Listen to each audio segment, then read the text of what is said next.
Hello dear learners, welcome to my YouTube channel. So आज इस lecture में हम स्टार्ट करेंगे मैथ्स का चैप्टर नंबर 5 जिसका नाम है अर्थमेटिक प्रोग्रेशन। सो इस वीडियो में होगा अर्थमेटिक प्रोग्रेशन का इंट्रो, मतलब हम समझेंगे कि अर्थमेटिक प्रोग्रेशन होता क्या है। सो जैसा कि हमारा चैप्टर का नाम है अर्थमेटिक प्रोग्रेशन, इसी को हम शॉर्ट फॉर्म में बोलते हैं एपी। तो आपको क्वेश्चंस में बहुत बार एपी करके ही लिखा होगा, तो इसका मतलब हम अर्थमेटिक प्रोग्रेशन की बात कर रहे हैं।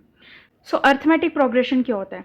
अर्थमेटिक प्रोग्रेशन एक लिस्ट ऑफ नंबर्स है, मतलब एक तरह की सीक्वेंस है जिसमें कि हम हर एक टर्म को किसी फिक्स नंबर से ऐड करके नेक्स्ट वाली टर्म को फाइंड करते हैं। सिंपल एग्जाम्पल से समझते हैं। जैसे सपोज करिए एक बहुत सिंपल सी हमारे पास एक सीक्वेंस है 1 3 5 7 9 एंड सो ऑन।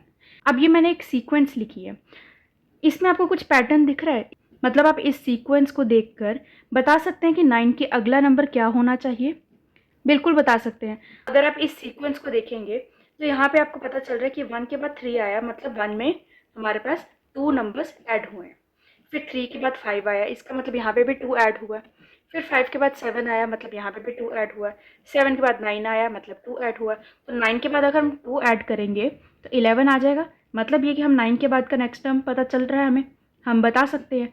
तो ये स्पेशल तरह की एक सीक्वेंस है। स्पेशल क्यों है? क्योंकि यहाँ पे हमारे पास हर एक नंबर को हम किसी फिक्स नंबर से ऐड कर रहे हैं।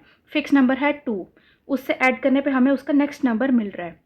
जैसे यहाँ पे 1 था पहला नंबर, हमने 1 को एक नंबर से ऐड किया। कौन सा नंबर? 2 नंबर से। 2 से ऐड किया तो हमें 3 मिल गया। फिर इस 3 को वापस से 2 से ऐड करेंगे तो हमें इसका नेक्स्ट नंबर मिल जाएगा जो कि है 5। फिर इस 5 को वापस से 2 से ऐड करेंगे तो हमें उसका नेक्स्ट नंबर मिलेगा 7। 7 को 2 से ऐड करेंगे 9 मिलेगा। 9 को 2 से ऐड करेंगे 11 मिलेगा। तो इस तरह की जो सीक्वेंस होती है उसको ही हम बोलते हैं अर्थमेटिक प्रोग्रेशन। अब मैंने क्या बोला था उसको रिपीट करते हैं। मैंने कहा था अर्थमेटिक प्रोग्रेशन एक तरह की लिस्ट ऑफ नंबर्स है, नंबर्स का लिस्ट है जिसमें कि हम हर एक टर्म को किसी फिक्स नंबर से ऐड करते हैं जिससे कि हमें उसका नेक्स्ट नंबर मिल जाता है। ठीक, अब यहाँ पे मैंने कुछ टर्म्स यूज़ किए। एक मैंने बोला कि सीक्वेंस, ये एक सीक्वेंस है। सो ये जो हमने पूरा लिखा है ये है हमारी एक सीक्वेंस। ओके, सीक्वेंस क्या होती है? सीक्वेंस क्या होती है? List of numbers having a definite pattern, इसको हम बोलते हैं सीक्वेंस। सीक्वेंस क्या होती है? कोई भी एक लिस्ट ऑफ नंबर्स जिसमें कि एक हमें पैटर्न शो हो रहा हो, उसको हम बोलते हैं सीक्वेंस। जैसे हमारे पास यहाँ पे एक लिस्ट ऑफ नंबर्स हैं, लेकिन ये लिस्ट रैंडम लिस्ट नहीं है। मैंने ऐसा नहीं लिखा कि 1 के बाद 5 है फिर 5 के बाद 3 है, ऐसा नहीं लिखा। मैंने यहाँ पे लिखा 1 के बाद 3, 3 के बाद 5, 5 के बाद 7, 7 के बाद 9। तो इसका मतलब एक तरह का आपको पैटर्न दिख रहा है। पैटर्न क्या है कि हर एक नंबर में हमें 2 को ऐड करना है, ये पैटर्न है। तो ये जो स्पेशल पैटर्न होता है इसको हम बोलते हैं सीक्वेंस। लेकिन सीक्वेंस अर्थमेटिक प्रोग्रेशन से डिफरेंट कैसे है? सीक्वेंस में होता है एक पैटर्न।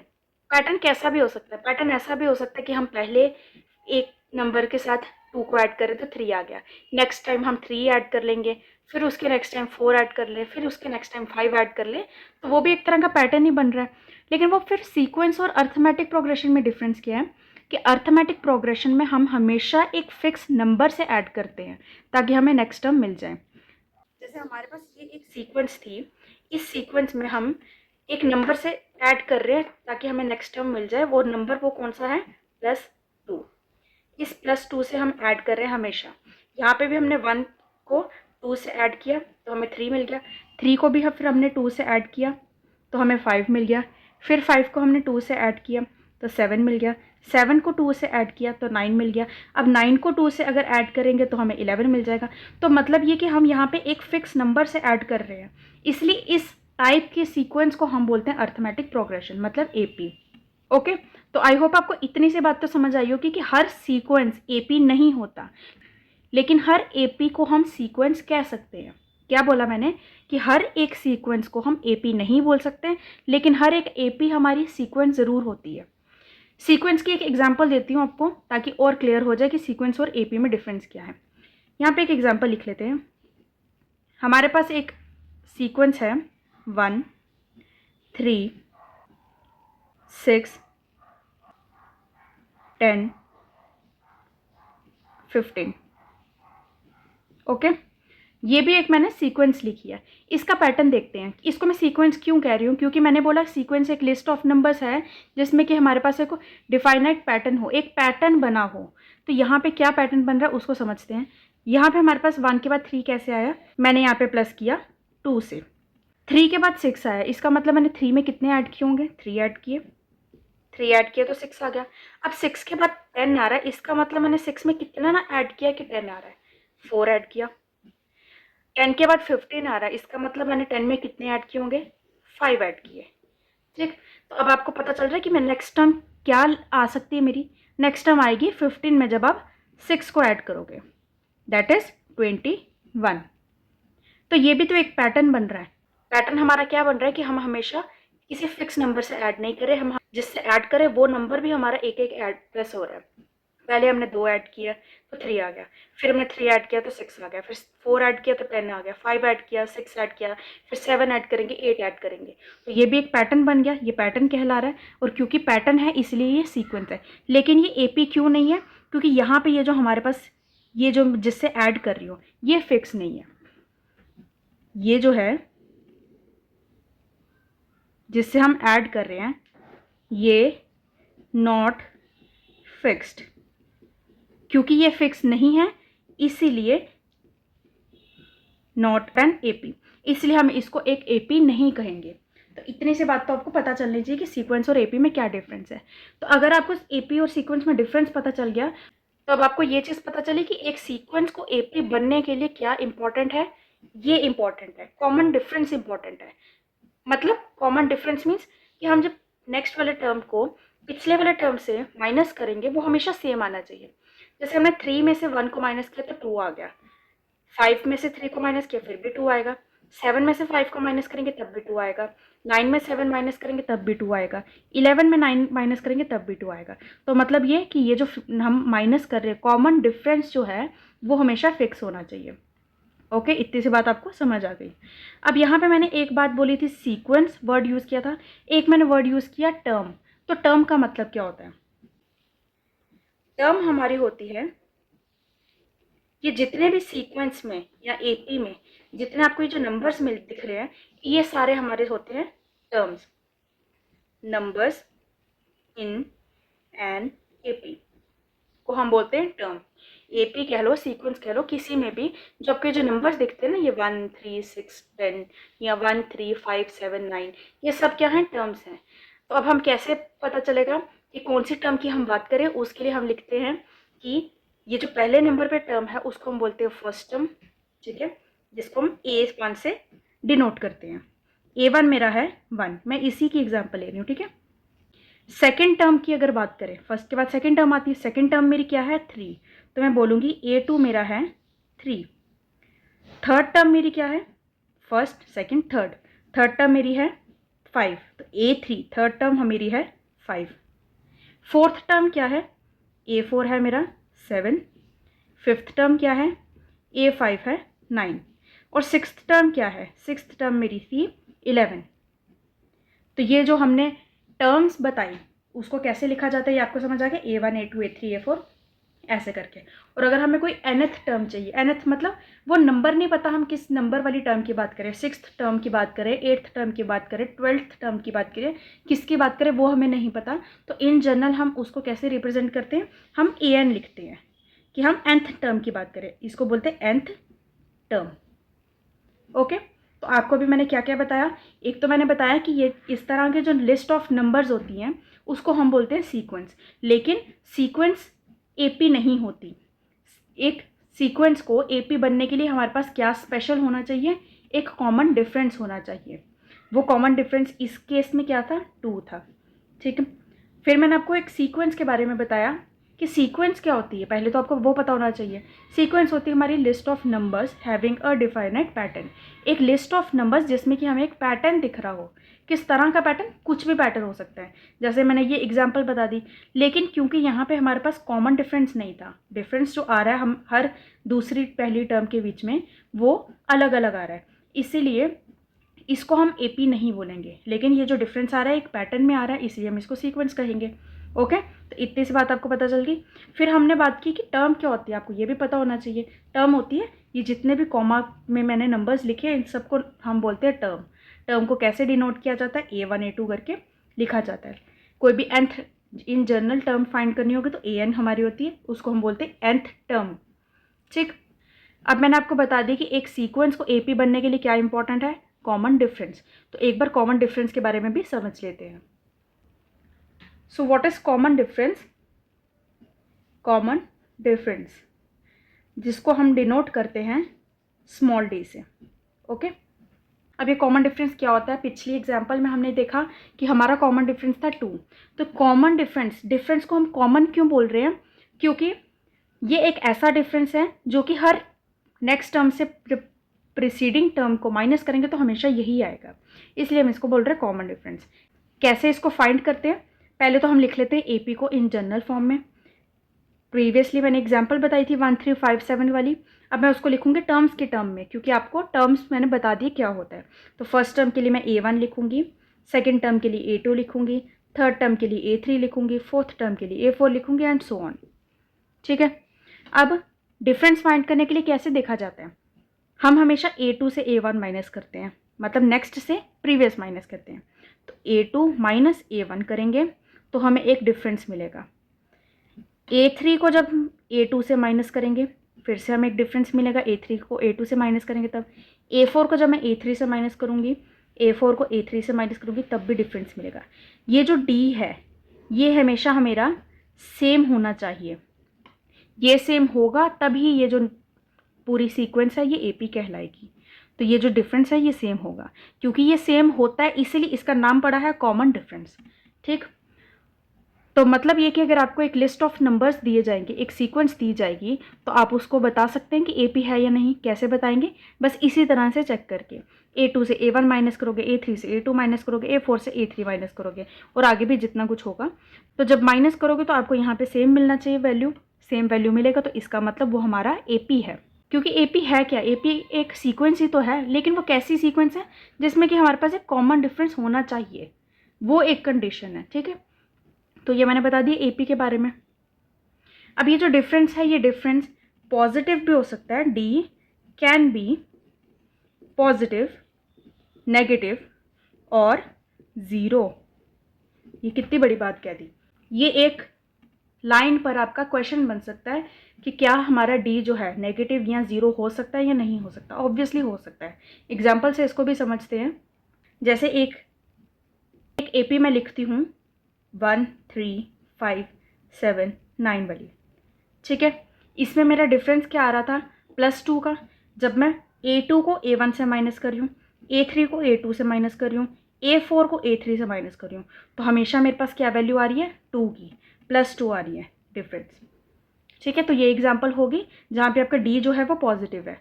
अब D मुझे नेगेटिव चाहिए, उसके लिए एग्जाम्पल क्या ले, इसी को मैं रिवर्स करके लिख लेती हूँ। 9 7 5 3 1। ठीक है, ये मेरी एक AP है। AP क्यों है? क्योंकि यहाँ पे भी जब आप A2 को A1 से माइनस करोगे, A3 को A2 से माइनस करोगे, A4 को A3 से माइनस करोगे, A5 को A4 से माइनस करोगे, तो हमेशा आपको एक फ़िक्स वैल्यू मिलेगी। वो फिक्स वैल्यू क्या होगी? -2 की। जब आप 7 को 9 से माइनस करोगे तो -2 आएगा, 5 को 7 से माइनस करोगे तब भी -2 आएगा, 3 को 5 से करोगे -2 आएगा, 1 को 3 से करोगे -2 आएगा। तो -2 फिक्स नंबर आ रहा है, मतलब कॉमन डिफरेंस आ रहा है, इसलिए मैं इसको AP कह रही हूँ, सीक्वेंस नहीं कह रही। ठीक है, तो -2 आ गया, ये भी एक हमारा D है। तो एग्जाम्पल हो गए D can be negative, example हमने देख ली। अब एक और एग्जाम्पल देख लेते हैं जहाँ पे हमारा D जो होगा 0 होगा। हम ले लेते हैं 5 5 5 5 5। ठीक है, ये भी एक मेरी AP है, क्योंकि यहाँ पे भी मेरे पास एक कॉमन डिफरेंस आ रहा है। क्या कॉमन डिफरेंस आ रहा है? जब मैं A2 को A1 से माइनस करूँगी, 5 को 5 से माइनस करूँगी तो 0 आ रहा है। यहाँ पे भी A3 को A2 से माइनस करूँगी तो 0 आ रहा है, A4 को A3 से करूँगी तब भी 0 आ रहा है, A5 को A4 से करूँगी तब भी 0 आ रहा है। तो फिक्स नंबर तो आ रहा है ना, चाहे 0 आ रहा है, फिक्स आ रहा है, इसका मतलब D कैन बी 0। तो यहाँ पर मेरा D क्या आ रहा है? 0 आ रहा है। ठीक है, तो मैंने तीनों की एग्जांपल आपको बता दी कि कॉमन डिफरेंस क्या होता है। तो कॉमन डिफरेंस कैसे निकाला जाता है, कैसी भी आगे वाली टर्म को माइनस कर दो प्रीवियस टर्म से तो आपको डी मिल जाएगा। लेकिन उस डी को कॉमन डी कहने के लिए आपको एक दो बार चेक करना पड़ेगा, मतलब किसी एक दो टर्म्स का आपको माइनस देखना पड़ेगा, इसको इससे किया, इसको इससे किया, इसको इससे किया, ऐसे ऐसे करके, ठीक है। तो उसको हम बोलते हैं common difference.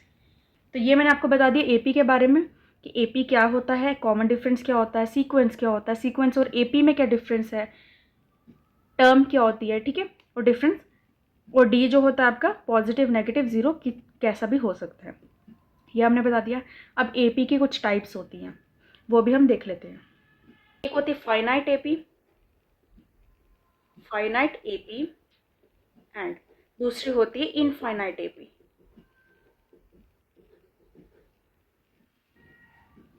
So what is finite AP?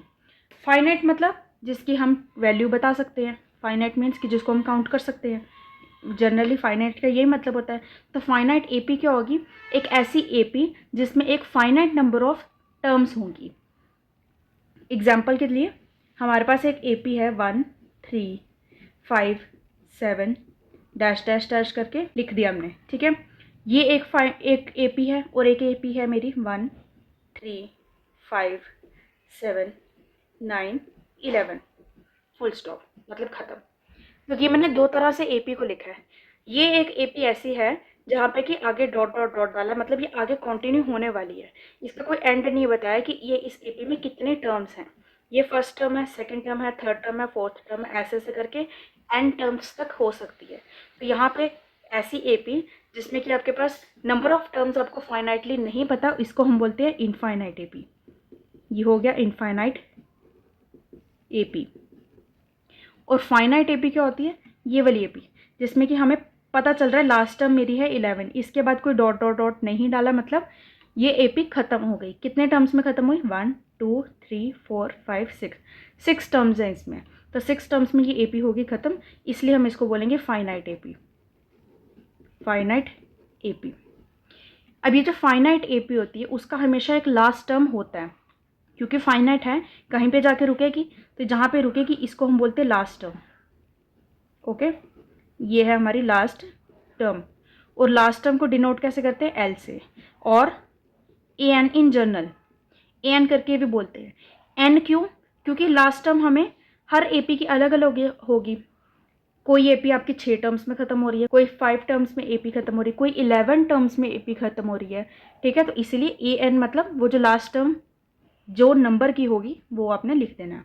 तो यहाँ पे क्योंकि 1 2 3 4 5 6 टर्म्स हैं टोटल, तो मैं इस केस में इसको बोलूँगी कि मेरा 11 क्या है, A6 है। ओके, तो ये हो गई लास्ट टर्म। तो अब हम देखेंगे कि एपी का जनरल फॉर्म क्या होता है। एपी को लिखने के लिए general form of an AP, general form of AP क्या होता है उसको मैं लिख देती हूँ, फिर मैं उसको एक्सप्लेन करूँगी। जनरल फॉर्म होती है हमारी ए प्लस डी कॉमा, ये होती है आपकी जनरल फॉर्म ऑफ एपी। अब ये कैसे आया ए प्लस डी, ए प्लस 2D, उसके लिए हम समझते हैं इसको। ए हमारी है फर्स्ट टर्म, ठीक है, ए प्लस डी हमारी है सेकेंड टर्म, ठीक। फर्स्ट से सेकंड टर्म में आने के लिए हम क्या करते हैं, एक कॉमन डिफरेंस से फर्स्ट टर्म को प्लस करते हैं, ऐड करते हैं। ए को जब मैं किसी कॉमन डिफरेंस से डी से ऐड करूँगी तो मुझे सेकंड टर्म मिलेगी। तो A2 मेरा है ए प्लस डी, ये एक नंबर आ जाएगा ए प्लस डी, ये हो गया A2।